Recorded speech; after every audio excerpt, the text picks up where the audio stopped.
Halo Sobat Qurani Marim yang terkasih, jumpa lagi dengan saya Pastor Yos Fernandes Mamatus dalam Renungan Harian Minggu 20 Desember 2020. Apa kabar? Saya berharap Anda semua tetap dalam keadaan baik, sehat, dan tetap semangat. Bapak Ibu Saudara-saudari yang terkasih, hari ini merupakan hari Minggu Advent yang keempat. Mari kita siapkan hati dan pikiran kita untuk bersama-sama mendengarkan dan merenungkan sabda Tuhan. Mari kita tanda diri kita dengan tanda kemenangan Kristus. Dalam nama Bapa dan Putra dan Roh Kudus. Amin. Bacaan pertama diambil dari kitab kedua Samuel bab 7 ayat 1-5, dilanjutkan ayat 8b sampai 12, dilanjutkan ayat 14a, dilanjutkan ayat 16. Pada waktu itu ketika Raja Daud telah menetap di rumahnya sendiri dan Tuhan telah mengaruniakan kepadanya keamanan terhadap semua musuh di sekelilingnya, berkatalah Raja Daud kepada Nabi Nathan, "Lihatlah, aku ini diam dalam rumah dari kayu aras, padahal tabut Allah diam di bawah tenda." Lalu berkatalah Nathan kepada Raja, "Baik, lakukanlah segala sesuatu yang dikandung hatimu, sebab Tuhan menyertai engkau." Tetapi pada malam itu juga datanglah firman Tuhan kepada Nathan, "Pergilah, katakanlah kepada hambaku Daud, beginilah firman Tuhan, masakan engkau yang mendirikan rumah untuk kudiami? Akulah yang mengambil engkau dari padang ketika engkau menggiring kambing domba. Engkau kuambil untuk menjadi raja atas umatku Israel. Aku telah menyertai engkau di segala tempat yang kau jalani, dan telah melenyapkan semua musuh dari hadapanmu.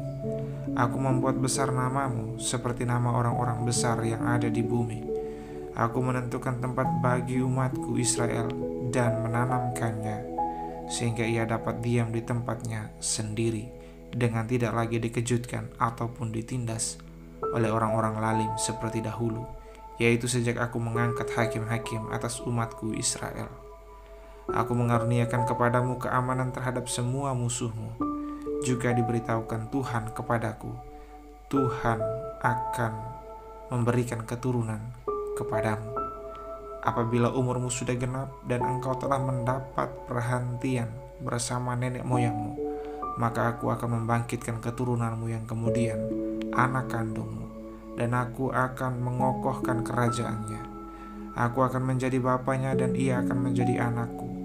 Keluarga dan kerajaanmu akan kokoh untuk selama-lamanya di hadapanku.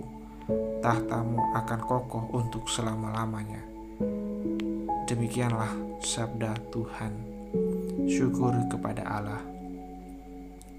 Dan bacaan kedua diambil dari surat Rasul Paulus kepada jemaat di Roma bab 16 ayat 25-27. Saudara-saudara, Allah berkuasa menguatkan kamu menurut Injil yang kumaklumkan dan pemberitaan tentang Yesus Kristus, yang isinya ialah penyataan rahasia yang berabad-abad lamanya tersembunyi, tetapi kini dinyatakan, yang menurut perintah Allah yang abadi telah diberitakan oleh kitab-kitab para nabi kepada segala bangsa, untuk membimbing mereka kepada ketaatan iman.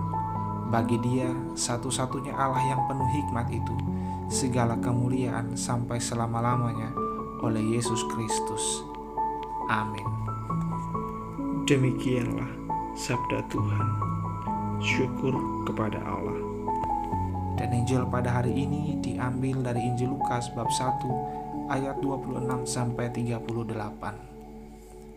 Tuhan sertamu dan sertamu juga. Inilah Injil Tuhan kita Yesus Kristus menurut Lukas.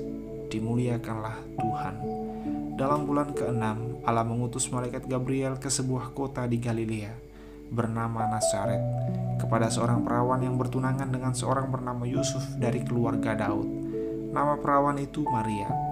Ketika masuk ke rumah Maria, malaikat itu berkata, "Salam, hai engkau yang dikaruniai, Tuhan menyertai engkau." Maria terkejut mendengar perkataan itu, lalu bertanya di dalam hatinya, "Apakah arti salam itu?" Kata malaikat itu kepadanya, "Jangan takut, hai Maria, sebab engkau beroleh kasih karunia di hadapan Allah.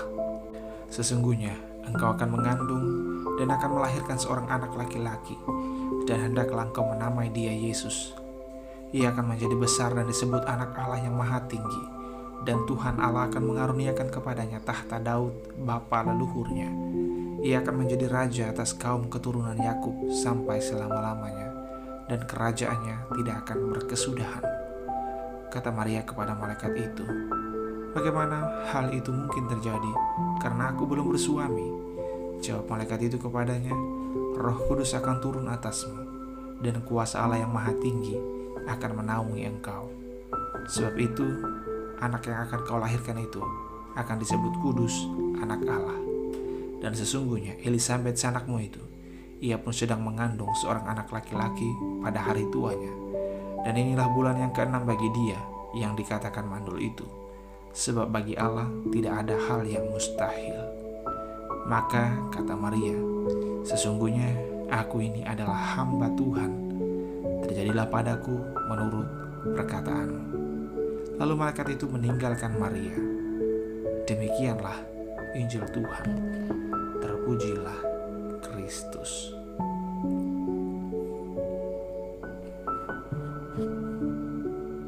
Saudara-saudari yang terkasih, dari bacaan pertama, kita semua diingatkan bahwa sesungguhnya tidak ada sesuatu pun yang dapat kita berikan kepada Tuhan.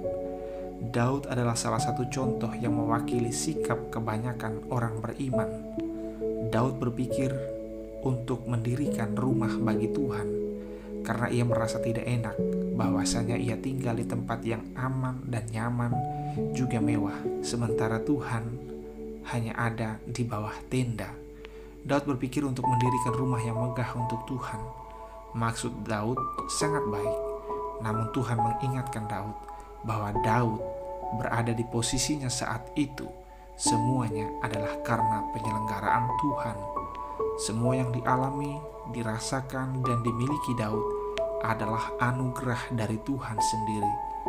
Nah, kalau semua yang ada pada Daud adalah anugerah dari Tuhan, lalu apa yang bisa Daud berikan untuk Tuhan? Semua yang Daud pikir adalah miliknya, sesungguhnya itu adalah milik Tuhan sendiri. Manusia sesungguhnya tidak punya apa-apa. Saudara-saudari yang terkasih, kalau manusia itu sesungguhnya tidak punya apa-apa, maka apa yang bisa diberikan kepada Allah? Kita tidak pernah bisa memberikan dari apa yang tidak pernah kita miliki.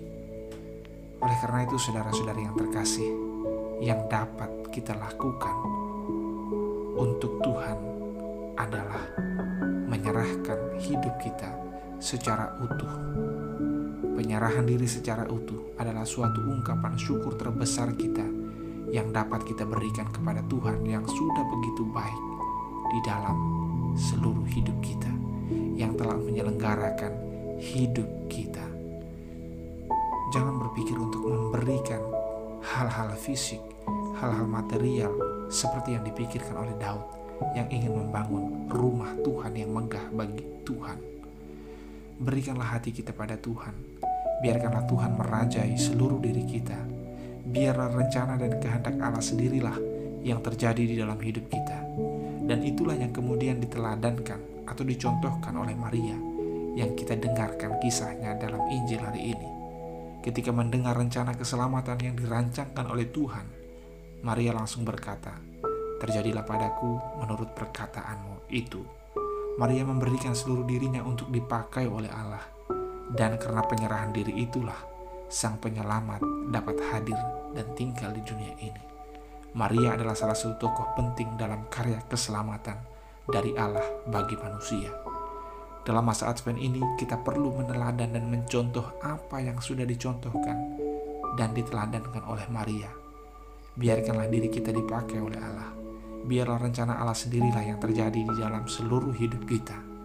Semoga kita dimampukan untuk memiliki semangat iman seperti Maria yang mampu berkata, "Terjadilah padaku seturut perkataanmu."